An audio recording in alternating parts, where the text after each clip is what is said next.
சங்கடம் போம் துன்பம் போம் என்றும் ஜெபிப்போர்க்கு இன்பம் நிலைத்து களித்தோங்கும்.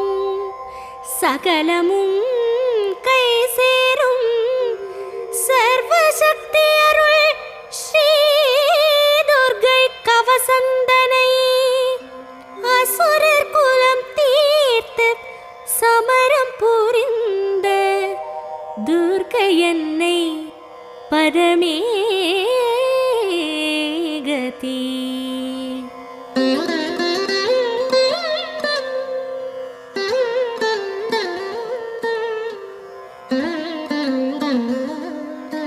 ஐஸ்வர்யமருளும் துர்கா தேவி அஷ்டமா சித்தி தரும் துர்கா